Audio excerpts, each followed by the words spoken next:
নমস্কার বন্ধুরা, আমি পুষ্পিতা ফিশ চ্যানেলের নতুন একটি ব্লগে তোমাদের সবাইকে স্বাগত জানাই। আশা করছি সবাই সুস্থ আছো, ভালো আছো। আমরাও সবাই সুস্থ আছি, ভালো আছি। দীর্ঘ অসুস্থতা কাটিয়ে আমিও ফিরে আসলাম নতুন একটি ব্লগ ভিডিও নিয়ে। গলার প্রচণ্ড ব্যথা এবং কাশির জন্য ভালোভাবে ভয়েস ওভার দিতে পারছিলাম না, তাই বড় ভিডিও অনেক দিন দেওয়া হয়নি। তো সকাল থেকেই আকাশের মুখ ভার, নিম্নচাপ হয়েছে এবং অল ওভার কলকাতা কেন ওয়েস্ট বেঙ্গলের বেশ কিছু জায়গাতেই এই ঝড় বৃষ্টিটা চলছে। আমাদের এখানে দমদমেও তার ব্যতিক্রম হয়নি। তাও একটু বৃষ্টি থামাতে একটু ছাদে উঠেছিলাম অনেকক্ষণ বাদে।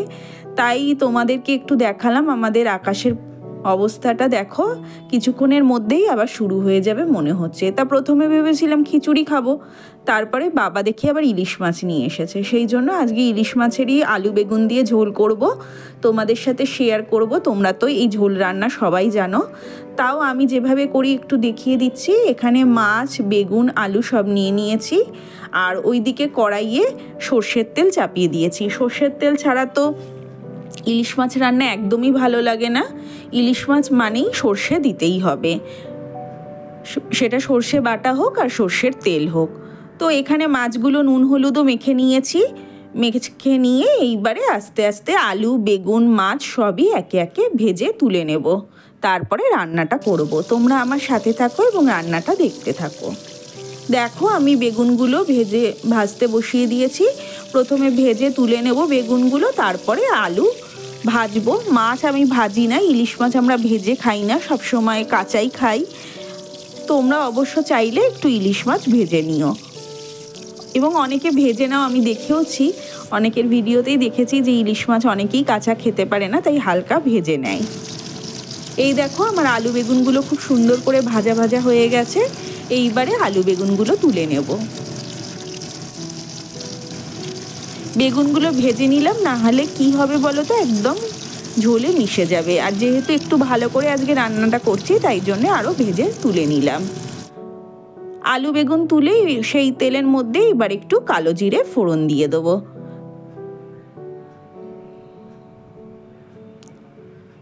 এই আলু বেগুনের ঝোলে কালো জিরাটাই দেখবে খেতে ভালো লাগে। আমরা কালো জিরেই ফোড়ন দিই। কালো জিরে একটু ফোড়ন দিয়ে দিলাম, পেঁয়াজ রসুন কিছুই দেব না, শুধু হলুদ, লঙ্কা আর একটু অল্প জিরে গুঁড়ো দিয়েই এই রান্না হয়ে যাবে। অনেকে ইলিশ মাছের ঝোলে জিরে গুঁড়োও খায় না, কারণ তারা মনে করে যে ইলিশ মাছের তাতে গন্ধ নষ্ট হয়ে যায়। যাই হোক, আমি একটু জিরে গুঁড়োটা দেবো না, আমার মনে হয় ঝোলটা একদম পাতলা হয়ে যাবে, না হলে খেতে ভালো লাগে না। দুটো কাঁচা লঙ্কাও দিয়ে দিয়েছি, কাঁচা লঙ্কাটাও ভেজে নিলাম। এইবারে মশলা সব রকম একসাথে দিয়ে ভালো করে কষে নিচ্ছি।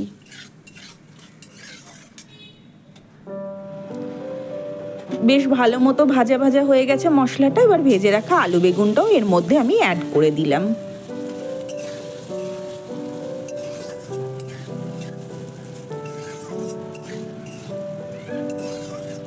রংটা কিন্তু খুব সুন্দর এসছে। তবে এখানে একটা কথা বলা হয়নি, আলু বেগুনটা ভাজার পরে না আমি বেশ কিছুটা তেল তুলে দিয়েছিলাম, কারণ যেহেতু আলু বেগুন অলরেডি ভাজা, তাই খুব তেলের দরকার হবে না, অল্প তেলেই রান্না হবে। আর মাছ থেকেও কিছুটা তেল ছাড়বে, সেই জন্য আমি অনেকটা তেলই তুলে দিয়েছিলাম, অল্পই তেল ঝোলের মধ্যে দিয়েছি।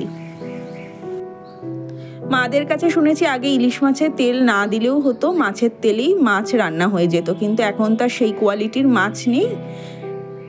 তাও যাই হোক, বর্ষাকালে যেটুকুনি পাওয়া যায় ওটাই আনন্দ, যে আমরা ইলিশ মাছ খাচ্ছি।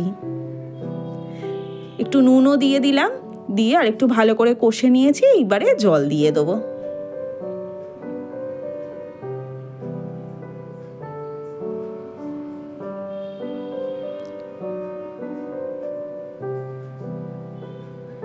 মশলা ভাজা পড়ার জন্য, ভালো করে ভাজা হওয়ার জন্য দেখো রংটা কি সুন্দর এসেছে।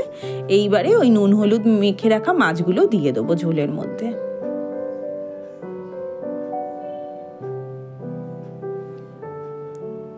আর কিছুই না, ব্যাস এইবার ভালো করে ফুটে উঠলে, মাছ আলু সেদ্ধ হয়ে গেলেই আমার তরকারিটা রেডি হয়ে যাবে। দেখো, আলু সেদ্ধ হয়ে গেছে। এইবার চলো নামিয়ে নেব।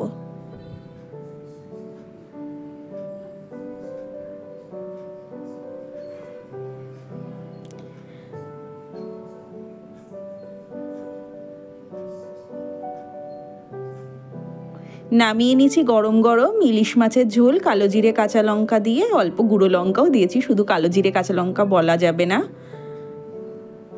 কেমন হয়েছে আজকের রান্নাটা সবাই জানিও কমেন্ট করে, ভালো লাগলে লাইক শেয়ার করে দিও, আর যারা নতুন আছো অবশ্য করেই সাবস্ক্রাইব করে দিও।